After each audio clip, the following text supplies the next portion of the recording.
Okay, good day. I am from Globalized Agency here in Malaysia and I am the Philippine recruiter. I receive your data from Phil-Employ Agency in the Philippines. Am I right?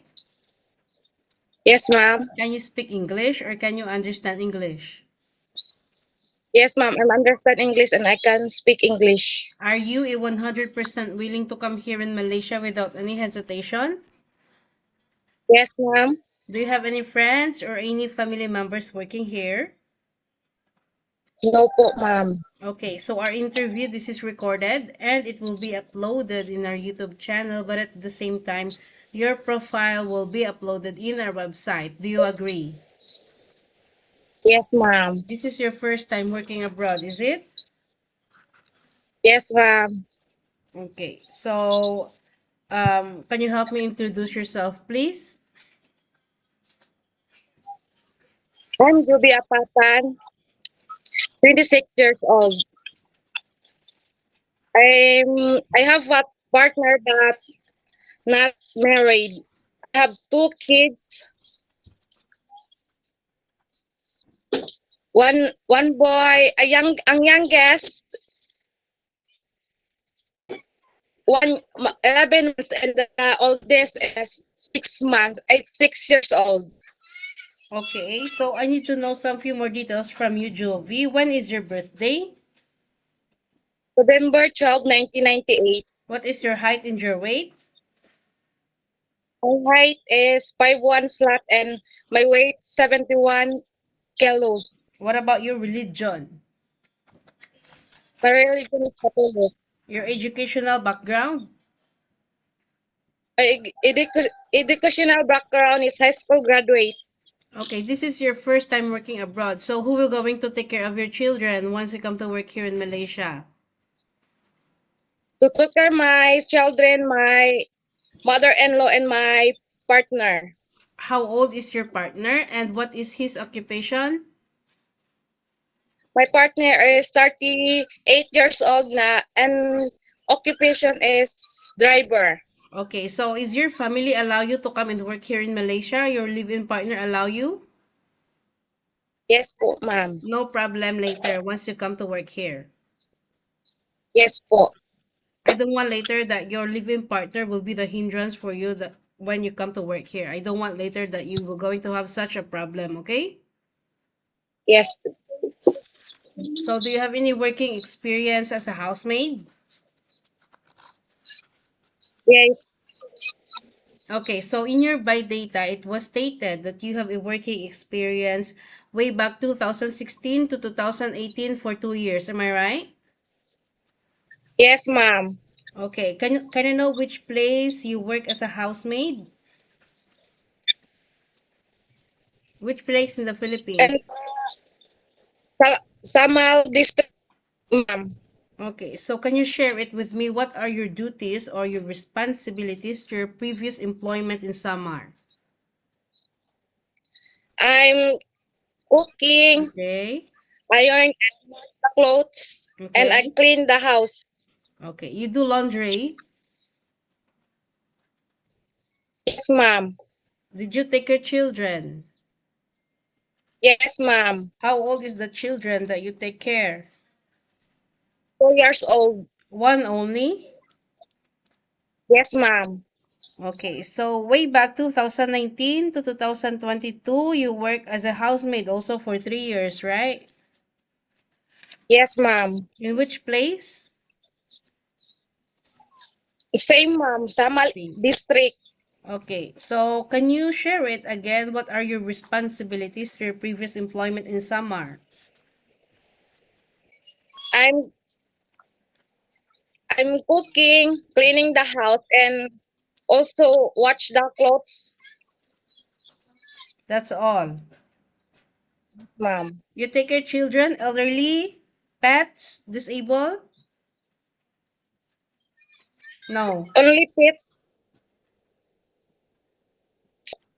Sorry, you do house chores only, is it? You do cooking, laundry, and ironing. Yes, ma'am. Okay, so what happened? Why you decided to stop working to this employer in Samar that you worked for 3 years? Stop to Yes, ma'am, because my children. I take care of my children. Oh, so you focus taking care of your kids. So you know that being a domestic helper is very tough, Juvie, right? Are you ready? Yes, ma'am. Are you ready for any task that the employer will be given to you? Yes, ma'am. So you might experience those things that you didn't experience in Philippines, you might experience here, okay? So you need to expect those unexpected things. So you need to be flexible, you need to be multitasking. Are you okay to take your children while doing house chores at the same time? Can you hear me? Yes, ma'am. Can you take care baby? Yes, ma'am. Can you take care elderly people? Yes, ma'am. Can you cook? Yes, ma'am. But Filipino food only. Okay. So can you take care or can you caregiving for bedridden patient and disabled person? Yes, ma'am. Are you comfortable taking care of pets? Yes, ma'am. Are you sure? Yes, ma'am. You're not afraid of dogs? Yes, ma'am. Okay, so you have a 2 years contract. It's not 2 days, it's not 2 weeks, it's not 2 months, and definitely it's not 1 year.